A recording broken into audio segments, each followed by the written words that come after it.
नमस्कार, मी बागेश्री पारनेरकर आणि आपण पाहत आहात डिजिटल विवेक। शनिवार रविवारी म्हणजे 7 आणि 8 फेब्रुवारीला मुंबईच्या नेहरू सेंटरच्या सभागृहात 2 दिवस राष्ट्रीय स्वयंसेवक संघाचे पूजनीय सरसंघचालक डॉक्टर मोहनजी भागवत यांचा विविध क्षेत्रातील दिग्गजांबरोबर संवाद संपन्न झाला। तसं बघायला गेलं तर समाजातील विशिष्ट घटकासाठी विशिष्ट संवाद साधण्याचा रिवाज हा संघामध्ये नाहीये। मात्र संघ शताब्दीच्या निमित्ताने विविध शहरांमध्ये भारतातील दिग्गज व्यक्तिमत्वांशी संवाद साधायला सुरुवात झाली। राष्ट्रीय स्वयंसेवक संघाच्या इतिहासात हा संवाद महत्त्वाची नोंद म्हणून नक्कीच नोंदवला जाईल। याआधी नवी दिल्ली, बंगलोर, कोलकाता आणि त्यानंतर मुंबईत हा संवाद संपन्न झाला। संघ समजून घेण्यासाठी या 2 दिवसाचं उद्बोधन हे अतिशय महत्त्वाचं आहे। मनोरंजन क्षेत्रातील अनेक दिग्गज चेहरे सुद्धा 2 दिवस दिसले आणि त्यानंतर राजकीय वर्तुळातून सुद्धा यावर टीका व्हायला सुरुवात झाली। या दोन्ही दिवसाचं आकलन हे सोप्या शब्दात समजून घेणं हे गरजेचं आहे आणि आजच्या भागातून हेच आपण उलगडणार आहोत। आणि आपल्या सोबत आहेत राजकीय विश्लेषक, ज्येष्ठ पत्रकार भाऊ तोरसेकर। साप्ताहिक विवेक मध्ये मी तुमचं खूप मनापासून स्वागत करते। आणि संघ शताब्दी निमित्त आयोजित केलेल्या नये क्षितिज या 2 दिवसीय कार्यक्रमात तुम्ही तिथे उपस्थित होतात। मग व्याख्यान असेल किंवा प्रश्नोत्तर रूपी संवाद असेल तो तुम्ही तिथे अनुभवला। तर एकूणच या 2 दिवसाच्या कार्यक्रमाबद्दल तुमचं मत काय? संघाविषयी ज्या एकूणच परसेप्शन्स आहेत किंवा मिसकन्सेप्शन्स आहेत त्याच्याविषयी खुलासा करण्यासाठी ते केलं होतं। आणि संघ हे नित्य नेमाने करतो असं नाही। आता संघ शताब्दी चालू आहे। संघाच्या स्थापनेला 100 वर्षापेक्षा अधिक काळ उलटून गेलाय आणि एक संघटना, संस्था वेगळी आणि संघटना वेगळी। संस्था ही एक काही मुठभर लोकांनी चालवलेली असते आणि त्याच्यामध्ये वेळोवेळी बाकीचे लोक भाग घेत असतात। पण संघटना याचा अर्थ प्रचंड मोठ्या संख्येने लोक सातत्याने एकत्र येत असतात, ती संघटना असते। म्हणजे राजकीय पक्ष असेल किंवा चळवळ असेल वगैरे, तर संघ ही एक प्रकारे चळवळ पण आहे। आणि त्यांनी जवळजवळ 100 वर्ष ही संघटना चालवली आहे। ती देशाच्या कानाकोपऱ्यात पोहोचवलेली आहे। ही गोष्ट सोपी नाहीये। नागपूरमध्ये कधी काळी 100 वर्षापूर्वी काही ठराविक लोकांच्या डोक्यात आलेल्या कल्पना घेऊन त्याची सुरुवात झाली आणि आज इथपर्यंत ते आलेत। तर त्यांचा प्रभाव जनमानसावर आणि एकूण समाजाच्या जीवनमानावर पण पडतोय। तर त्यामुळे त्याची दखल इतरांना घ्यावी लागते। आणि मग त्यावरून संघ म्हणजे अमुक, संघ म्हणजे तमुक, म्हणजे एका बाजूला संघाचे समर्थक आहेत किंवा संघाचे विरोधक आहेत, ते आपापल्या समजुतीनुसार संघ समजून घेतात, कधी कधी समजून घेत नाहीत आणि मग त्यांची मतं व्यक्त करत असतात। तर त्याविषयी संघ फारसं कधी दखल घेत नाही। तो संघाचा स्वभाव नाही।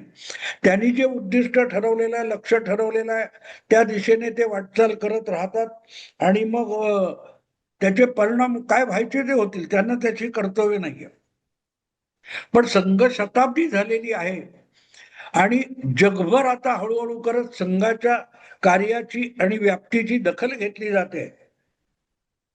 तर त्यामुळे या शताब्दीच्या निमित्ताने संघाची एक भूमिका लोकांसमोर मांडली जावी आणि समाजातल्या मान्यवरांसमोर मांडली जावी, की ज्यांना आपण एक समाजामध्ये ओपिनियन मेकर म्हणतो, जे जनमानसावर प्रभाव पाडतात, अशा लोकांच्या मनात तरी आपल्याविषयी आशंका असू नयेत किंवा गैरसमज असू नयेत, यासाठी स्वतः सरसंघचालक मोहनजी भागवत यांनी यात पुढाकार घेतला होता। त्यांचीच 2 व्याख्यानं शनिवारी झाली। जवळजवळ पाऊण तास 1 तास अशी 2 व्याख्यानं होती आणि दुसऱ्या दिवशी 2 भागामध्ये त्यांनी संबंधित ऐकणाऱ्यांनी पाठवलेले जे प्रश्न होते त्याची उत्तरं देत काही खुलासे करण्याचा प्रयत्न केला। आणि एवढाच भाग आहे, त्यावर मग बाकीच्यांनी तुटून पडण्याचं काही कारण नव्हतं। मुद्दा असा आहे की त्यांनी त्यांची बाजू मांडली। तुम्हाला त्यांची दखल घ्यायची घ्या, अमुक करा, त्याच्यावर टीका करा, म्हणजे तिथे कोण आलं कोण नाही याच्याबद्दल चर्चा का होते मला कळत नाही। ज्यांना आमंत्रण पाठवली त्यापैकी बरेच लोक आले, ज्यांना ऐकायचं होतं त्यांनी ऐकलं, ज्यांना आपलं शंका निरसन करून घ्यायचं होतं त्यांनी करून घेतलं. जर तुम्हाला संघ समजून घ्यायचा नसेल तर मग त्याच्यावर उथळ टीका करणाऱ्यांची संघ पर्वा करणार नाही, कारण त्याची संघाला गरज नाही. संघाची आजपर्यंतची वाटचाल तुम्ही बघितली तर संघाने कधी कोणाची मान्यता मागितलेली नाही, कोणाची प्रशंसा मागितलेली नाही. अगदी संघ स्वयंसेवक वेगवेगळ्या क्षेत्रामध्ये काम करतात, त्यांनी सुद्धा कधी आपली प्रशंसा व्हावी यासाठी प्रयत्न केला असं दिसत नाही. आणि तिसरी त्यापेक्षाही महत्वाची गोष्ट, संघ कोणाचंही व्हॅलिडेशन मागत नाही. बाबा आम्ही एक संघटना आहोत, आम्ही एक संस्था आहोत, आम्ही राष्ट्रकार्य करतो, आम्ही अमुक करतो तमुक करतो, यासाठी आमची पाठ थोपटा. साधारणतः संघावर टीका करणारे जे लोक आहेत त्यांचा मला हसू येतं कधी कधी, की ज्या संघाने तुमच्या शाळेमध्ये, कॉलेजमध्ये, विद्यापीठामध्ये कधीही प्रवेश घेतलेला नाही त्या संघाला हे रोजच्या रोज नापास करत असतात. दर 6 महिन्याला नापास करतात, दर वर्षाला नापास करतात. आणि संघ त्यांच्याकडे ढुंकून न बघता आपण जे उद्दिष्ट ठरवले त्या दिशेने काम करत राहतो. आणि त्याचा परिचय ज्यांना कुतूहल असेल त्यांच्यासाठी हा कार्यक्रम होता आणि मला वाटतं तो कमालीचा यशस्वी झाला. तुम्ही आता संघाचे जे जे वेगवेगळे पैलू सांगितले, मला वाटतं त्यामुळेच इतर सगळ्या संघटनांपेक्षा संघ हा वेगळा दिसतो आणि त्यामध्ये उठून दिसतो. आता जे 2 दिवसाचा कार्यक्रम झाला त्यामध्ये समाजातल्या वेगवेगळ्या क्षेत्रातल्या दिग्गजांना निमंत्रित केलं होतं. म्हणजे त्यांनी संघाचा फर्स्ट हँड अनुभव घ्यावा किंवा संघाचे विचार, संघाचा इतिहास काय हे समजून घ्यावं हा हेतू होता. तर हा हेतू यातून सफल झाला असं वाटतं का? मला वाटतं सफळ झाला, कारण गंमत काय त्याच्यातली पहिली लक्षात मी सांगितलं काय, की संघाला कोणाचं व्हॅलिडेशन नकोय, कोणाचं मान्यता प्राप्त असं प्रमाणपत्र वगैरे नकोय, की बाबा ही सरकारच्या चॅरिटी कमिशनरकडे किंवा आणखी कोणाकडे नोंदवलेली एक संस्था संघटना आहे आणि त्याला त्या चौकटीमध्ये बसून नाही. संघाची उद्दिष्ट सोपी आहेत. अगदी भागवतांनी त्या दिवशी एक सांगितलं की बाबा अमुक तमुकाविषयी संघ काय करणार आहे, तर ते म्हणाले संघ काहीच करत नाही. संघ माणूस घडवण्याचा, संघामध्ये माणूस घडवण्याचा प्रयत्न होतो. माणूस हा आपण फिजिकली बघितलं तर एक सजीव किंवा पशु म्हणूनच जन्माला येतो, ज्याला आपण जनावर म्हणतो. पण माणूस आणि जनावरांमध्ये फरक जो आहे की माणूस विचार करू शकतो, माणसाकडे विचाराची क्षमता आहे आणि विचाराला चालना देण्यातून समाज जीवन किंवा निसर्ग बदलण्याची किंवा निसर्गावर सुद्धा हुकूमत गाजवण्याची क्षमता मानवी मेंदूमध्ये आहे. आणि हा जो मानवाचा वेगळेपणा आहे त्यांनी हे जग, त्याची एक ओळख निर्माण केलेली आहे. आणि म्हणून तो माणूस योग्य रस्त्याने जावा, विध्वंसक बाजूने जाऊ नये यासाठी त्याला माणूस म्हणून घडवण्याचं काम एक तर तुमच्या परिवारामध्ये होतं किंवा सार्वजनिक पातळीवरचा माणूस घडवण्याचं काम विविध संघटना करत असतात. म्हणजे आपण तुमच्या अफगाणिस्तान, पाकिस्तान बघितलं तर ते जिहादी घडवतात, पण त्यांची विचारसरणी किंवा त्यांचं लक्ष हे विध्वंसक आहे. त्यांना माणूस घडवायचा नाही, मानवी घटकांचा विध्वंस करायचा आहे. आपल्याला जे आपल्या विचारांचे नाहीत त्यांना मारून टाका, त्यांना उद्ध्वस्त करा, त्यांचा समाज उद्ध्वस्त करा. याला माणूस म्हणत नाही. एका जंगलामध्ये पण आपण बघितलं तर शेकडो प्रकारचे जनावर आणि पशु राहतात, पण ते एकमेकाला कॉम्प्लिमेंटरी जगतात. माणसामध्ये सुद्धा भूमिका वेगवेगळ्या असल्या, विचार, धर्म, उपासना पद्धती ज्या ज्या काही वेगळेपणा असेल त्याच्या सकट आपल्याला जगता आलं पाहिजे. आणि ते परस्पर सहकार्याने किंवा परस्परांना समांतर राहून जगण्याची जी प्रक्रिया आहे त्याला मी माणूस म्हणून जगणं म्हणतो.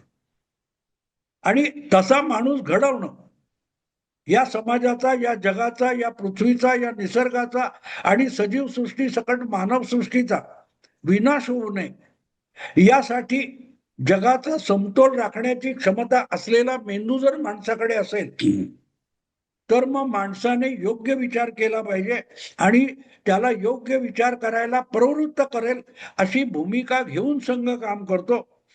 आणि त्याला कोणाच्या मान्यतेची गरज नाहीये. इतकं सरळ गणित आहे. आणि त्याविषयी जर गैरसमज असतील तर ते ज्यांना दूर करून घ्यायचे त्यांच्यासाठी हा 2 दिवसाचा कार्यक्रम होता.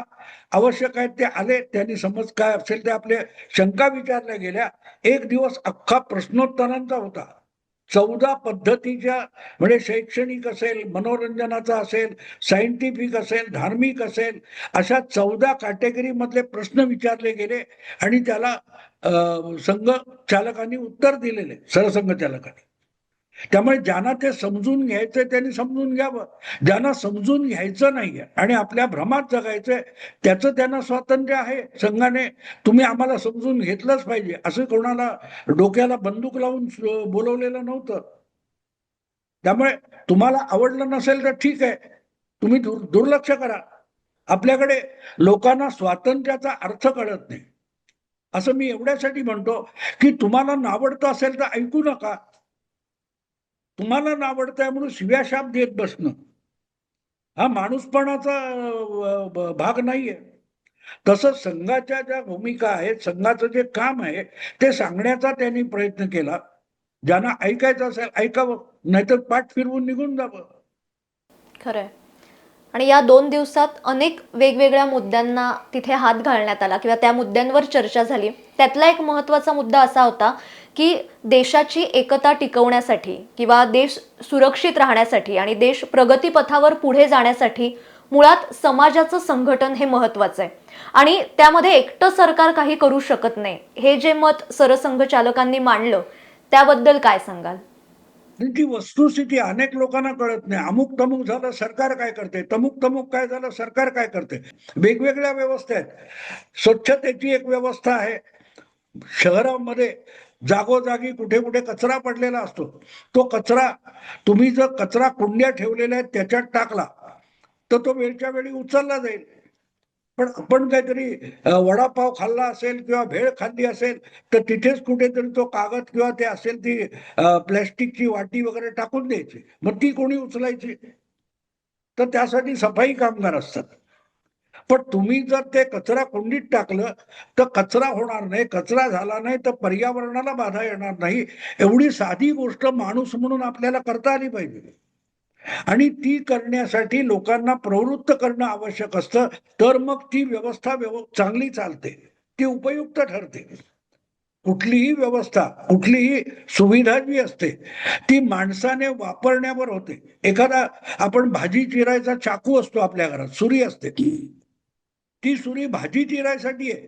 पण एखाद्याने डोक्यात राख घालून घेतली तर तो चाकू किंवा ती सुरी तो भोसकायला पण वापरतो. याचा अर्थ दोष हा त्या चाकूमध्ये, सुरीमध्ये नसतो. ती सुरी किंवा चाकू वापरण्याचं डोकं ठिकाणावर असणं आवश्यक असतं.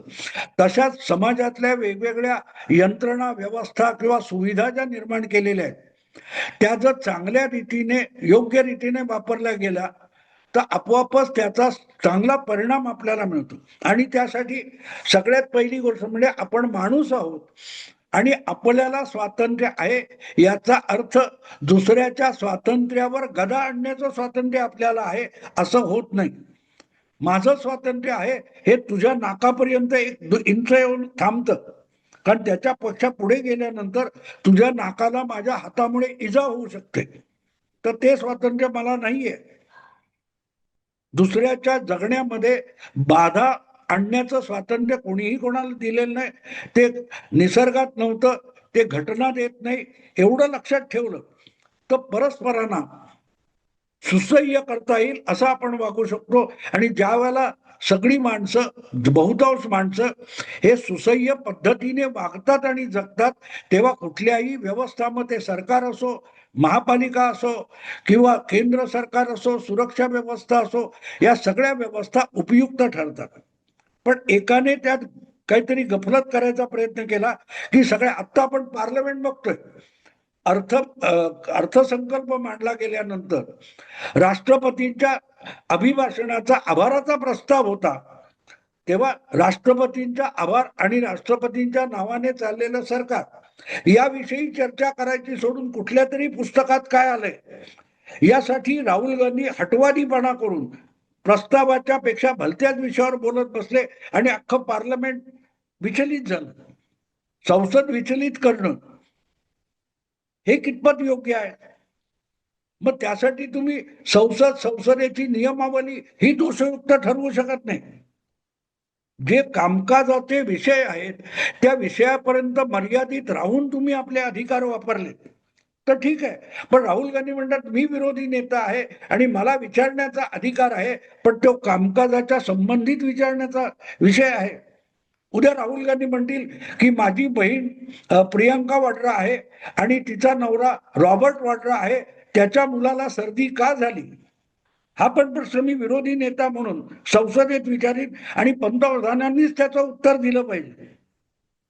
तर हा त्या सुविधेचा गैरफायदा उठवणे आणि तिथे मग माणूस घडवणं का आवश्यक आहे कळतं की राहुल गांधी सारखा माणूस या देशात आहे आणि तो संसदेमध्ये उच्च पदावर बसलेला आहे, पण तो किती बेशिस्त आहे हे लक्षात घेतलं तर मग माणूस घडवण्याच्या प्रक्रियेचं महत्व लक्षात येतं की जर योग्य रीतीने घडलेलं. आता दुसऱ्या बाजूला नरेंद्र मोदी आहे किंवा भाजपचे अनेक संघाचे लोक सुद्धा लोकसभेमध्ये संसदेमध्ये खासदार म्हणून बसलेले, ते नियम ओलांडून जातात का? नाही जात. का नाही जात? कारण संघाने त्यांना माणूस म्हणून घडवलेला आहे आणि त्यामुळे नियमांच्या चाकोरीत राहून परंपरांच्या बंधनात राहून आपल्या अधिकाराचा वापर करणं याला माणूस पण म्हणतात आणि तो माणूस घडवण्याचं काम संघ करत असतो. खरंय. म्हणजे या समाजाचा एक महत्त्वाचा घटक म्हणजे आपण माणूस आहोत आणि आपल्यावर सुद्धा एक सामाजिक जबाबदारी असते. पण हल्ली ती जबाबदारी झटकून कोणावर तरी आरोप करायचे, खास करून सरकारवर ते आरोप करायचे अशी परिस्थिती सध्या आहे. आता संघाचा कार्यक्रम होता, त्यानंतर राजकीय वर्तुळात त्यावर बरीच उलटसुलट चर्चा सुरू झाली आहे. राज ठाकरेंनी सुद्धा या कार्यक्रमावर टीका करताना असं म्हटलंय की भीतीपोटी अभिजनांची उपस्थिती होती. त्यांच्या या विधानावर सुद्धा नाराजीचे सूर उमटलेत. पण त्यांच्या या विधानाबाबत तुम्ही काय सांगाल? तुमचं काय मत आहे? नाही नाही, ते विधानच गैरलागू आहे. याचं कारण असं की भीती पोटी कोणी येत नाही. आमंत्रण तुम्हाला दिलं आणि तुम्ही आला नाही, ते भीताय कशाला भीताय? म्हणजे खळलं खट्याच्या धमक्या राज ठाकरे सातत्याने देत असतात आणि तरीही लोक मुंबईमध्ये अमराठी किंवा इतर कोणी येत जात असतात, जगत असतात. तर त्यांना जर भीती वाटली नाही तर संघाची भीती वाटायचं कारण काय? हा, त्याच्यात त्यांनी म्हटलंय की मोदींची भीती आहे म्हणून लोक आले. तर असं लोक येत नाहीत. या देशामध्ये कोर्ट कचेऱ्या कायदा वगैरे आहे, पण काहीतरी आपण बोललो पाहिजे तर आपल्याकडे लक्ष जाईल. ही एक मानसिकता अलीकडच्या काळात इतकी प्रचंड वाढलेली आहे की काहीतरी गैरलागू बोलायचं, काहीतरी अतर्क बोलायचं आणि त्यामुळे मग आपल्याला प्रसिद्धी मिळते आणि माध्यमात सुद्धा अशा गोष्टींना प्रसिद्धी देतात. आपण बघतो रोज कोणतरी एक काहीतरी बोलतो की हे लोक माईक घेऊन धावत सुटले. तुम्हाला काय वाटतं? अरे तुम्हाला वाटण्यासारखं काहीच नाहीये. समोरचा माणूस जर तर्कहीन काहीतरी बोललेला आहे तर त्याच्यावर प्रतिक्रिया घेण्याचं सुद्धा कारण नसतं, पण त्यापुरता मीडिया मर्यादित झालाय आणि म्हणून बहुतांश सार्वजनिक जीवनातली माणसं किंवा राजकीय नेते आहेत त्यांना असं वाटतं की आपण काहीतरी वेडाचार केला पाहिजे तरच आपल्याला प्रसिद्धी मिळेल. मी त्याचं उदाहरण म्हणून पृथ्वीराज चव्हाण यांच्याकडे बोट दाखवतो. पृथ्वीराज चव्हाण हा अत्यंत उच्च शिक्षित आणि बुद्धिमान माणूस आहे, पण तुम्ही मध्यंतरी बघितले असेल 2-3 स्टेटमेंट त्यांनी इतकी खुळचट केलेली आहे की एफटीन फाईल मध्ये काहीतरी आहे त्या खुल्या होणार आणि त्याच्यात मोदींचं नाव आहे म्हणून मोदींना जावं लागणार आणि देशाला पहिला मराठी पंतप्रधान मिळणार. बाकी सगळं मान्य करतो, पण देशाचा पंतप्रधान भाजप ठरवणार असेल तर त्यासाठी भाजपचं संसदीय मंडळ आहे. तो मराठी असावा की तिबेटी असावा, तमिळी असावा की गुजराती असावा की बंगाली असावा, हे पृथ्वीराज चव्हाण कसं काय ठरवू शकतात? त्यांच्यासारखा माणूस जर इतकं बुद्धुगिरीने बोलत असेल तर त्याचा दोष मी मीडियाला देईन की मीडिया वाटेल त्या गोष्टीला काहीतरी खुलचट बोल, शहाण्यासारखं बोलू नकोस. या देशामध्ये आज इतक्या मोठ्या प्रमाणावर चांगली कामं चालू आहेत, पण त्याच्या बातम्या तुम्हाला सापडणार नाहीत. की नवी मुंबईचा विमानतळ सुरू झालाय, मुंबईच्या विमानतळावरचं प्रेशर कमी होईल किंवा वेगवेगळे इन्फ्रास्ट्रक्चरची कामं होत आहेत, त्यामुळे जनजीवनातल्या अनेक सार्वजनिक सुविधांचा एक प्रचंड मोठा आपल्याकडे आधार निर्माण होतोय, त्याच्यावर चर्चा होते का? त्या मुंबईहून कोल्हापूरला जाताना, साताऱ्याकडे जाताना खंबाटकी घाटामध्ये तो घाट वगळून तुम्हाला सरळ सोट जाता येईल असे बोगद्याचं काम चालू आहे. खंडाळ्याजवळ मिसिंग लिंकचं काम चालू आहे. याच्याबद्दल मीडिया किती दाखवतं? नाही दाखवत. पण कोणतरी खुळ्यासारखं बोलला आणि मी स्पष्ट सांगतो, खुळ्यासारखं बोलला. शहाण्यासारखं बोलला तर दाखवणार नाही. देवेंद्र फडणवीस जेव्हा सांगतात की कोणतरी वेड्यासारखं बोलला तर त्याच्यावर मी प्रतिक्रिया देणार नाही, ती देवेंद्र फडणवीसांची प्रतिक्रिया दाखवली जात नाही. पण भाजपचा दुसरा कोणी जर संजय राऊत यांच्या वेडगळ वक्तव्यावर कडाडून उलट बोलला की लगेच ते फ्लॅश केलं जातं आणि त्याचा हा परिणाम आहे. आणि त्यामुळे हळू आणि खुद्द राज ठाकरेच एकदा बोललेले, संजय राऊतांविषयी त्यांना जेव्हा प्रश्न विचारला तेव्हा राज ठाकरे म्हणाले होते की तुम्ही दाखवायचं बंद करा, संजय राऊत बोलायचं बंद होईल. पण आता हे जे वक्तव्य आले राज ठाकरेंचं, ते बघितल्यावर असं वाटतं की संजय राऊत बोलण्याचा बंद होण्याऐवजी त्याच्यासारखं राज ठाकरे बोलायला लागले. तर ही गोष्ट आपण लक्षात घेतली पाहिजे की समाजामध्ये कुठल्या गोष्टी पोहोचवाव्यात आणि कुठल्या न पोहोचवाव्यात याचं भान जेव्हा स्वतःला शहाणे समजणारे लोक सोडतात, तेव्हा समाज विस्कळीत होत जातो, बेशिस्त होत जातो आणि बेशिस्तीतून गुन्हेगारी आणि अस्थिरता आणि असुरक्षितता जन्माला येत असते. आणि यावर मात करायची तर फक्त एक नवा कायदा करा, याच्यासाठी इतका दंड करा, त्याच्यासाठी तितकी शिक्षा करा, त्यातून ते होणार नाही. शेवटी कायदा म्हणजे काय असतं? कायदा म्हणजे समाजातल्या प्रचंड मोठ्या बहुसंख्येने तो तो नियम मान्य केलेला असतो. भले तो माझ्या अडचणीचा असेल, पण समाजाच्या बहुसंख्य लोकांच्या सुविधेचा आहे, तर माझी अडचण मी स्वीकारून सुद्धा त्या नियमाचं पालन करीन, ही मानसिकता ही सभ्य समाजाचं लक्षण असते. आरक्षण आपल्याकडे आलं, आरक्षणातून काय झालं? एका ठराविक समाजाला आपल्याला काही ती क्वालिटी असून, मेरिट असून सुद्धा त्या आपल्या हक्कावर पाणी सोडावं लागलं. पण तळागाळातल्या लोकांना एक विशेष संधी दिली पाहिजे म्हणून आरक्षणातून होणारा अन्याय हा सवर्ण किंवा उच्च वर्गातल्या लोकांनी त्यावर पाणी सोडलेलं आहे. तेव्हा सांगण्याचा हेतू असा की जे लोकांना सोयीस्कर असेल, सुखकर असेल आणि समाजाला स्थैर्य आणि सुरक्षा देणार असेल, या दिशेने वाटचाल करायला माणसाला प्रवृत्त करणं हे सगळ्यात मोठं काम आहे. ते सरकार नाही करू शकत. असं म्हणतात ना मराठीमध्ये, घोड्याला पाण्याजवळ नेता येतो पण घोड्याला पाणी पाजता येत नाही. कारण घोड्याने ते जिभेला चाटून चाटून प्यावं लागतं. कारण पाणी आपण तोंडात उपडं करतो, आपण पितो तेव्हा असं वर घेऊन पितो, कारण पाणी ओतलं की ते खाली जाणार. तर आपलं तोंड खाली आणि पाण्याचं भांड वर असेल तर. पण घोड्याची रचना अशी आहे की घोडा उभा राहिला की त्याला खाली तोंड करून पाणी प्यावं लागतं. तर पाणी वर ओढण्यासाठी त्याच्याकडे स्ट्रॉ वगैरे नाही, नळी नाहीये, मग तो जिभेने चाटून चाटून पाणी पितो. तेव्हा म्हटलेलं काय आहे की घोड्याला पाण्याजवळ नेता येतं पण पाणी वाचता येत नाही. तसंच कायदे वगैरे बनवता येतात, पण कायदे बनवल्यानंतर त्याची एन्फोर्समेंट, कायदा याचा अर्थ सक्ती असते आणि ती सक्ती करण्यासाठी बळ लागतं. जर 80% लोक बेशिस्त वागणार असतील तर मग पोलिसांची संख्या, कायदा राबवणाऱ्यांची संख्या ही 1% असते. 1% लोक 80% बेशिस्त लोकांना त्या कायद्याने कसं काय कंट्रोल करू शकतो? नाही करू शकणार. आणि म्हणून समाजाने कायदा स्वीकारणं, समाजाने बदल स्वीकारणं, स्वतःमध्ये त्यासाठी आवश्यक तो बदल करणं अगत्याचं असतं. आणि तो बदल झाला तरच समाज बदलतो आणि प्रगतीच्या दिशेने वाटचाल करायला. अगदी खरंय.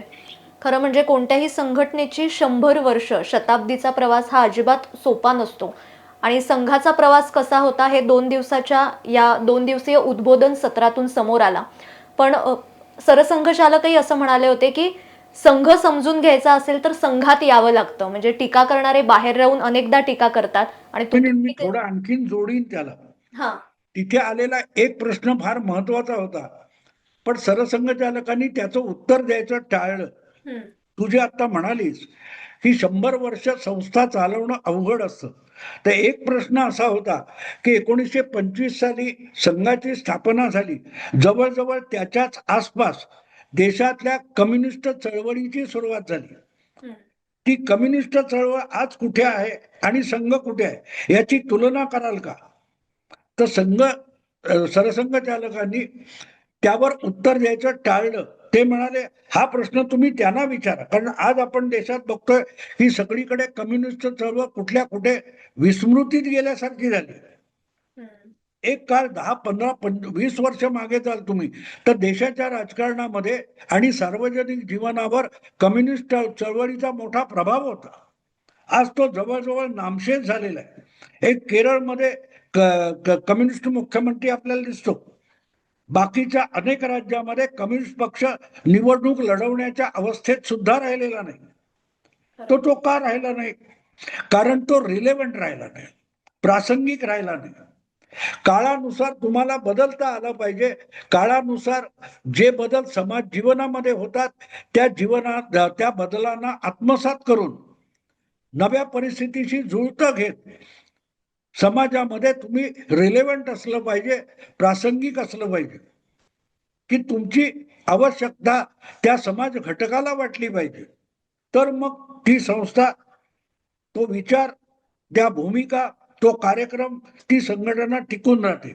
100 वर्षामध्ये संघ हळूहळू काट टाकत प्रत्येक वेळच्या तात्कालीन गरजेनुसार, प्रसंगानुसार स्वतःला बदलत गेला. आपल्या भूमिका, धोरणं, विचार, नीती या सगळ्यामध्ये आवश्यक ते बदल करून आपली तत्व, राष्ट्र निर्मिती आणि मानव निर्मिती या गोष्टीकडे लक्ष देऊन संघाने काळानुसार स्वतःला बदललेलं आहे. ते कम्युनिस्ट बदलू शकले नाहीत, ते ग्रंथप्रामाण्यवादी राहिले. 200 वर्षापूर्वी मार्क्सने सांगितलेलं जे तत्वज्ञान आहे ते आज आउटडेटेड झालेलं आहे. कारण मार्क्सचं तत्वज्ञान हे औद्योगिक क्रांतीच्या परिणामावर आधारलेलं होतं. आज गंमत अशी आहे की शोषक आणि शोषित हा विषय राहिलेला नाही. कारण मार्क्सने जेव्हा मांडलं तेव्हा उत्पादन करणारी यंत्र आणि साधनं ही ज्याच्या हाती, तो शोषक होता आणि त्या यंत्रावर राबणारा मजूर हा शोषित होता. आज जवळजवळ जगभरात 80% कारखाने हे रोबोट चालवतात. ते रोबोट्स का चालवू शकतात? तर तंत्रज्ञानाचा विकास, तंत्रज्ञानाची क्रांती, औद्योगिक क्रांतीवर मार्क्स आधारलेला होता. पण मार्क्सच्या स्वप्नात सुद्धा त्या तत्कालीन सगळ्या डाव्या विचारवंतांच्या डोक्यामध्ये तंत्रज्ञान क्रांती नव्हती, जी साधारण 2000 नंतर आलेली आहे. तर त्यामुळे मार्क्सच्या स्वप्नात जे रिव्होल्युशन नव्हतं, तर त्याचे विचार तात्कालीन प्रासंगिक होते. आज ते अप्रासंगिक झालेले आणि म्हणून कम्युनिस्ट चळवळ ही त्या जुन्या पठडीला चिकटून बसली. म्हणून हळूहळू करत अप्रासंगिक होत गेली, इररिलेव्हंट होत गेली, अनावश्यक होत गेली आणि त्याचा परिणाम आपण बघतोय. आणि उलट संघ काळानुसार, परिस्थितीनुसार, गरजेनुसार बदलत गेला. त्या रिलेव्हंट राहण्यातून आज संघ टिकून आहे, विस्तारलेला आहे आणि देशाच्या समाज जीवनामध्ये सर्व स्तरापर्यंत जाऊन पोहोचलेला आहे. म्हणजे बदल हा निसर्गाचा नियम असतो आणि त्या नियमानुसार, त्या बदलानुसार आपण जर पुढे जात राहिलो तर आपण त्या सगळ्या व्यवस्थेत टिकून राहतो आणि तेच संघाने केलंय. संघाविषयी अनेकांना कुतूहल आहे, पण या 2 दिवसात नेमकं काय झालं असा प्रश्न अनेकांच्या मनात होता आणि तो 2 दिवसाचा सार जो होता तो तुमच्या एका वेगळ्या शैलीत आम्हाला जाणून घेता आला.